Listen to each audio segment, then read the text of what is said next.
that education is the passport to the future. And today we have someone who used that passport to travel the extraordinary distance.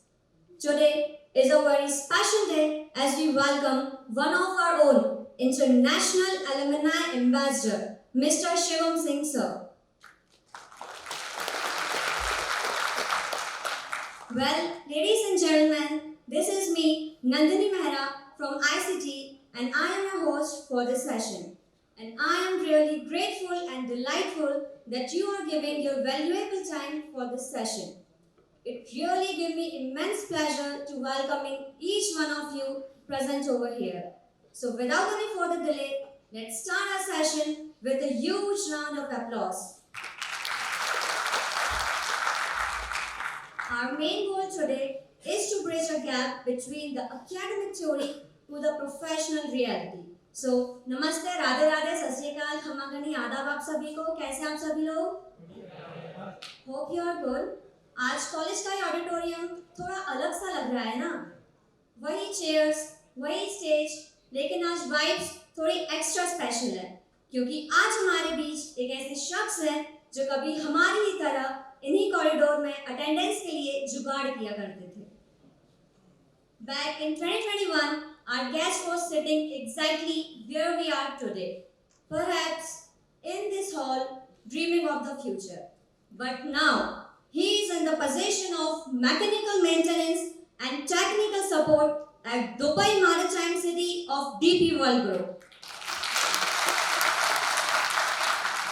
Please give him a huge round of applause as we welcome our International Alumni Ambassador, Mr. Shivam Singh sir. Welcome back our super senior to your second home. How you feeling sir? Nice, very nice. Sir, आज इतने साल बाद campus वापस आकर आपको कैसा feel हो रहा है?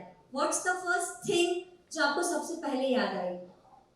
सबसे पहले तो मैं यहाँ पे उपस्थित सभी लोगों का, शिक्षकगण का और सभी गणमान्य लोगों का हार्दिक स्वागत करता हूँ और धन्यवाद भी देता हूँ कि उन्होंने हमको ये अपॉर्चुनिटी दी कि हम अपने एक्सपीरियंस को शेयर कर सकें और इसके लिए कि मैं एक बार पुनः बधाई देता हूँ कि इतने बड़े प्रांगण में हमको आने का भी मौका मिला और देखने का भी और अपने विचारों को साझा भी करने का मौका मिला. और मैं इसके बारे में ये कहना चाहूँगा कि जब हमने जीएसपी को एडमिशन लिया था या शुरू किया था तो जो चीज़ें आप देख रहे हैं ये सिर्फ एक टेबल पे चीज़ें थी. ग्राउंड रियलिटी में हमने इसको केवल आते थे, देखते थे कि हाँ बैरिकेड लगा हुआ है, काम चल रहा है. बट आज आप जब इसको देख रहे हैं, हमसे मिल रहे हैं या फिर और लोगों को देख रहे हैं तो आपको एक ट्रस्ट होना चाहिए जो कि एक बहुत इंपॉर्टेंट रोल प्ले करता है. तो मैं इसके साथ इसको यहीं कंक्लूड करूँगा कि आप लोग एक अच्छी जगह पे हैं और आगे आप सीखने के लिए आपके पास बहुत कुछ है और आप सीखेंगे तो आगे जरूर रिप्रेजेंट करेंगे. Thank you so much sir. So well, आज हम यहाँ किसी फॉर्मल लेक्चर के लिए नहीं मिले हैं. आज हम यहाँ मिले हैं आपकी सक्सेस स्टोरी जानने के लिए और आपकी कॉलेज की जर्नी और स्पेशल मूवमेंट जानने के लिए. It's really our honor to have a corporate with us. So, without any delay, let's start our session with Mr. Shivam Singh sir related to work-life experience. So, sir, my first question I would like to ask you is that how do you manage with the work life, especially when you are settled at abroad and not able to meet your family for quite long?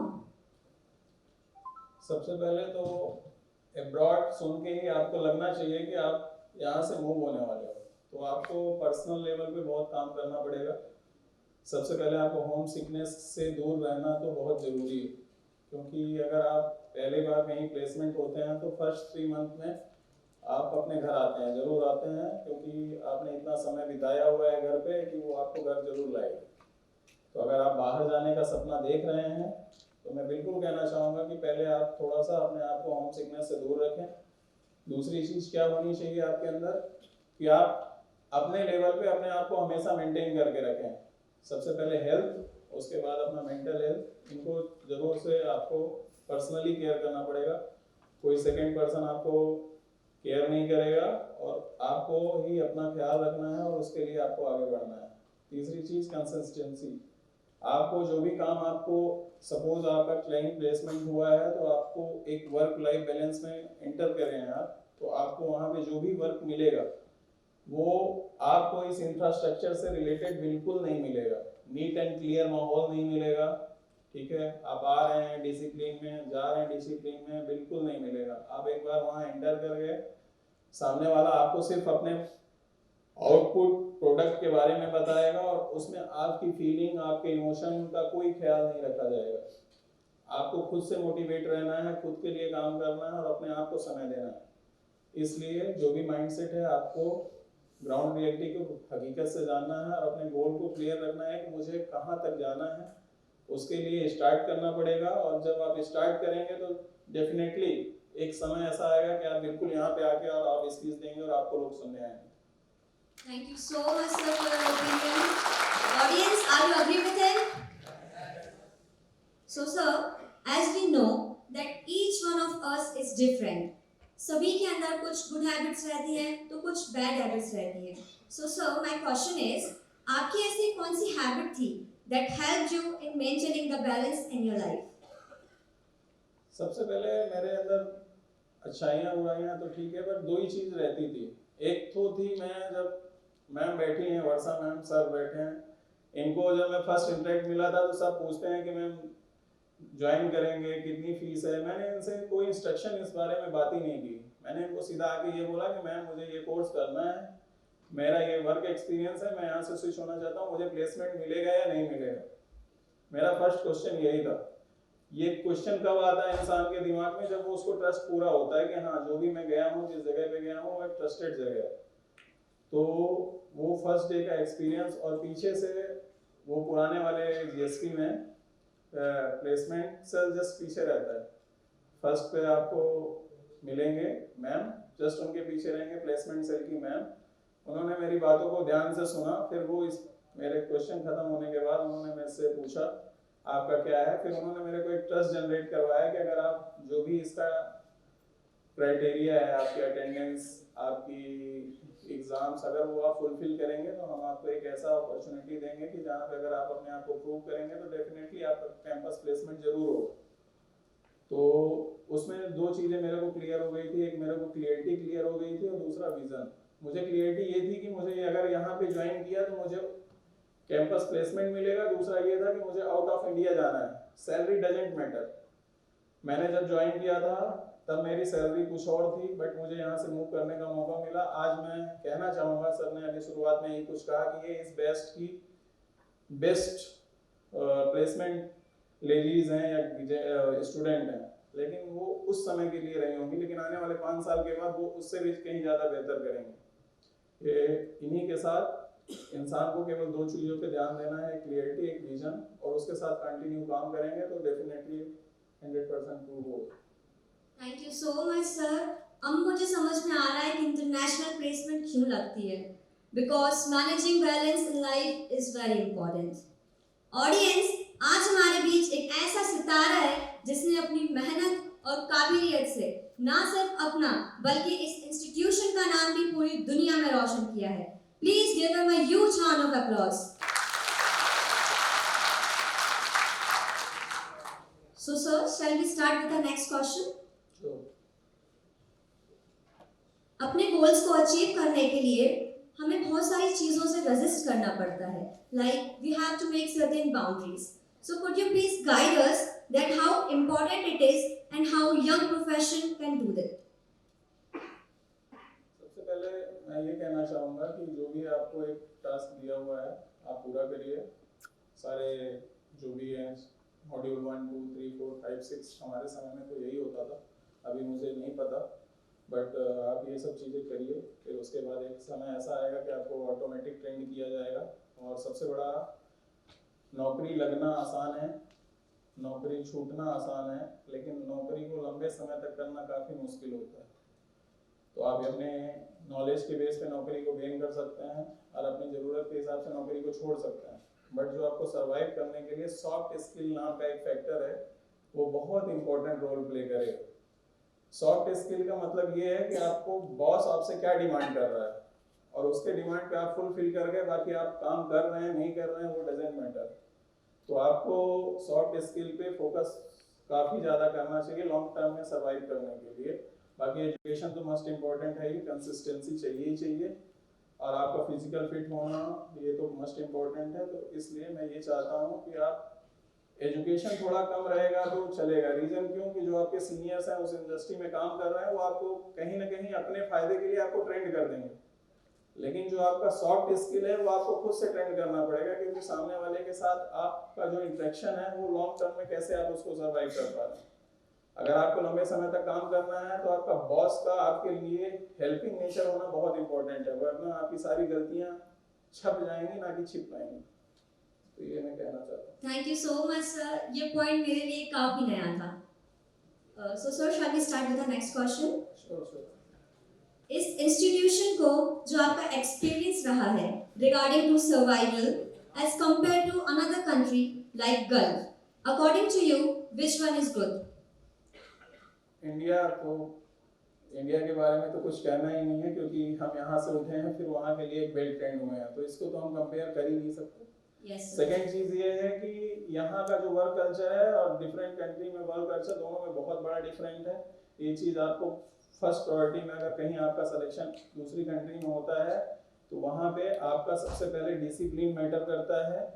दूसरी चीज आपकी performance matter करती है, but वो उतना matter नहीं करती जितना आपका डिसिप्लिन मैटर करता है। सपोज अगर आपको कोई भी काम दिया गया है तो आप उसमें डिले करिए तो आपको उतनी दिक्कत नहीं होगी जितना आप डिसिप्लिन बिहेवियर की वजह से, अगर आपकी वजह से किसी दूसरे को चोट लग गई तो वो आपके लाइफ लॉन्ग जो भी एक सर्टिफिकेशन होता है कि हाँ इसका परफॉर्मेंस मैनेजमेंट सीट है, तो उस पर एक बिल्डअप हो जाता है। तो उन चीज़ों से बिल्कुल बचना है। फर्स्ट 3 मंथ में आपको जाना है, सुबह जाना है, अपने का बॉस से मिलना है, जो भी काम हो रहा है उसके बारे में जानना है, धीरे धीरे करना है। Extra ordinary people can not survive in industry in long term. अगर आप सोचेंगे कि मैं आया हूँ, मैं यहाँ पे 6 महीने के अंदर मैं जीएसपी से सीख के आया हूँ, मैंने सीएनसी चलाई है, ये लेथ वाले कुछ नहीं जानते हैं, तो आप वहाँ पे सर्वाइव नहीं कर पाएंगे। क्यों?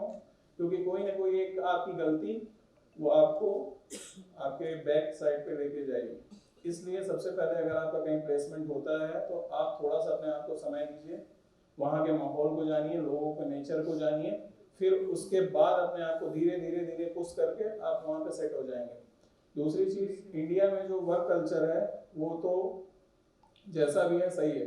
अगर आपके साथ कोई इंसिडेंट होता है तो आपको फर्स्ट एड पे आपको परफॉर्मेंस में कोई ना कोई एक मेडिसिन या बैंडेज या फिर ये सब चीजें मिलेंगी। लेकिन गल्फ में अगर आपने कोई भी इंजरी कर दी, यूएई में, मैं यूएई के 2 स्टेट में काम कर चुका हूँ, आने वाले मतलब पिछले 3 साल में 2 में किया है, आने वाले समय में देखते हैं क्या होता है।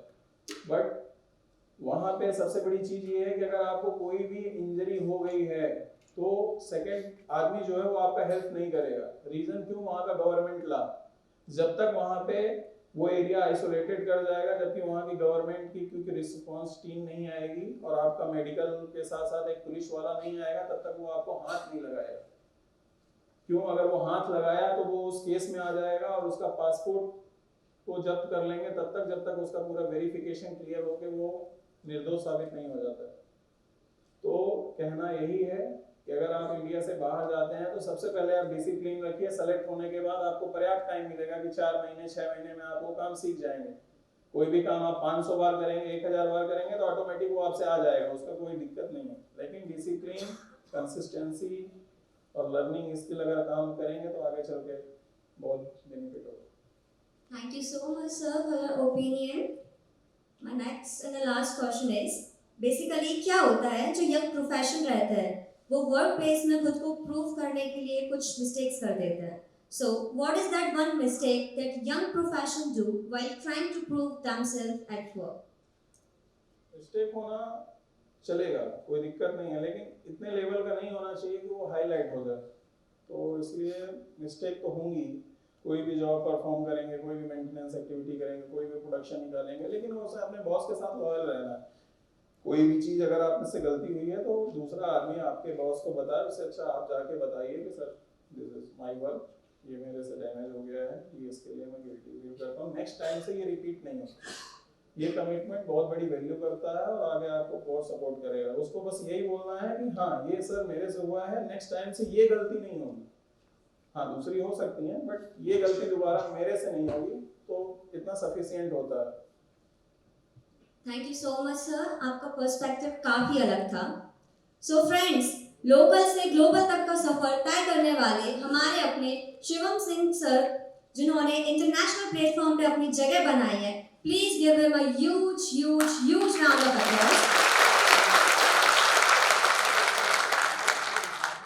वक्त बहुत ही जल्दी निकल गया, पर ये यादें हमेशा साथ में रहेंगी। आपका यहाँ आना हमारे लिए सिर्फ एक सेशन नहीं बल्कि एक इंस्पिरेशन है। So sir, at the end of this session, I am curious to know about your success mantra through which you reached here. Please share any advice that you would like that audience should take away. मैं ज़्यादा कुछ नहीं बोलूँगा last में, बस इतना कहूँगा कि जो चीज़ें आपको मिली हैं उनको उन पे भरोसा करिए, उनको अच्छे से यूटिलाइज करिए। जितना सुंदर ये अभी जीएसपी दिख रहा है, ये आपके जो सेकंड बैच में आए या थर्ड बैच में आए जो भी आए वो ऐसा ही दिखना चाहिए। ये हमारी खुद की रिस्पॉन्सिबिलिटी बनती है और अगर ये आदत हम अपने उसमें लाएंगे बिहेवियर में, तो ये हम इंडस्ट्री में भी करेंगे, तो जो कि हमारे लिए बहुत अच्छी चीज़ें होंगी। और दूसरी चीज़ मैं ये कहना चाहूँगा कि कोई भी फेलियर आता है तो उसमें घबराए नहीं। मैं अपने बैच का बहुत ज़्यादा 30 मार्क का लड़का नहीं था, एवरेज स्टूडेंट था। 70 से 80% के समथिंग मेरी अटेंडेंस थी, बहुत नॉर्मल था। लेकिन मेरे को एक चीज़ क्लियर थी कि अगर ग्लोबल प्लेसमेंट आया तो उसमें मैं पार्टिसिपेट करूँगा और मैं अपना 100% दूंगा। उसमें बहुत सारी चीज़ें ग्लिच हुई, तो एट द लास्ट मुझे वो चीज़ें मिली और मेरी कुछ जगह पे मेरा सिलेक्शन नहीं भी हुआ था। मुझे याद है कि मुझे बॉसी नेचर बोला गया था, ठीक है, कुछ जगह बोला गया था कि ओवर एटीट्यूड है, बट उसको आप हाँ सीखना है कि हाँ ठीक है, अगर नेक्स्ट टाइम पे बॉसी नेचर बोला है तो उससे पोलाइटली बात करना है, ठीक है। अगर ये बोल रहा है ओवर एटीट्यूड है तो अपने जो लैंग्वेज है उसको थोड़ा सा सॉफ्ट में बोलना है। मुझे ये भी सॉफ्ट स्किल में सिखाया गया था कि आपके पास कंटेंट की कमी नहीं है बट आपको टाइम ड्यूरेशन का काफ़ी ख्याल रखना है। तो इसीलिए मैं अपने वाणी को विराम देता हूँ। तो आप लोगों से बस इतना ही कहना चाहूँगा कि अगर कोई भी अपॉर्चुनिटी मिलती है तो उसको आप ग्रैब करिए, आप कुछ दूर तक चलिए, फिर ऑटोमेटिक वो चीज़ें वहाँ पे हो जाएंगी। मैंने जीएसपी से निकला था तो मेरे को समथिंग ये प्रोसेस कराने में आउट ऑफ इंडिया जाने के लिए मे बी 3 से 4 मंथ लगा था। मेरे सारे दोस्त जो थे वो वेल सेटल हो गए थे उस समय तक, लेकिन मैं अकेला लड़का था जो एम्बेसी जाना, वहाँ से पासपोर्ट लेना, डॉक्यूमेंट वेरिफिकेशन करवाना। और जीएसपी का मैं इसलिए थैंकफुल हूँ कि मैं कॉलेज ख़त्म हुआ फिर भी मैं कॉल करता था तो मेरी 2 रिंग पे फ़ोन उठता था और आज भी उठता है। तो इसलिए मैं फिर से अगेन थैंक यू बोलूँगा अपने जीएसपी के मेंबर्स को, स्टाफ को। और उसके बाद वो 6 महीने जो ड्यूरेशन के थे वो काफ़ी क्रिटिकल थे। सेशन हमारा नवंबर में ख़त्म हो गया था और हम मार्च में मैं फ्लाइट लिया था 16 मार्च 2023 को। तो वो मेरी फर्स्ट कंपनी थी जिंदल सा अबू धाबी गल्फ। तो मैंने वहाँ पे एज ए डीटी काम किया, मैंने अपना टेन्योर पीरियड कंप्लीट किया। फिर उसके बाद मैंने वहाँ पे कुछ ऐसे मेरे को लाइफ में ग्रोथ करनी थी, वहाँ से काफ़ी कुछ सीखा। बट कहीं भी आप जाते हैं तो एक अपनी एक ऐसी इमेज बनाइए ज़रूर कि आप वहाँ से अगर निकल जाएं, आप किसी को सजेस्ट करें कि सर मेरे कॉलेज का एक लड़का है, वो आना चाहता है, वो इंटरेस्टेड है, तो वहाँ की जो फैकल्टी हो तो उसको ट्रस्ट जनरेट हो कि हाँ ये लड़का है, ठीक है, शिवम बोला है या कोई एक अदर पर्सन बोला है, तो उसको वहाँ पे एक हेल्प मिले। ऐसी बैड वो इमेज नहीं छोड़ के आए जिससे आपको दिक्कत हो आने वाले समय में। और दूसरी चीज़ क्या थी कि जिंदल सा गल्फ मैंने 2 साल किया, फिर उसके बाद मेरे को लगा कि मैं अपने आप को एक्स्ट्रा आगे बढ़ा सकता हूँ। मैंने दूसरी पॉइंट ये कि जब आपके पास टाइम होता है तो आपको करियर ग्रोथ पे फोकस करना चाहिए। 6 day working after 1 day of रहता है, 7 डे में 6 day working after 1 day of. तो आप घूमने की बजाय जब तक आपको ये नहीं लगता है कि मेरा टारगेट ये है कि मेरी टारगेट है कि मैं 1,50,000 पर मंथ की इनकम करूं, तब तक आपको बैठना नहीं।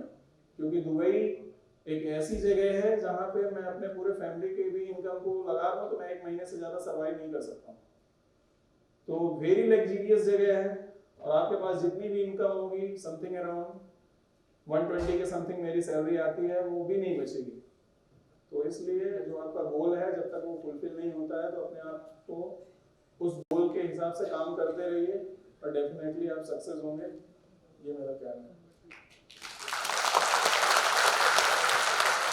Thank you so much, our super senior, to coming back to your second home. याद रखिएगा, आप GSP से पास आउट हो सकते हैं, पर GSP आपसे हमेशा कनेक्टेड रहेगा। Thank you so much, sir. Thank you.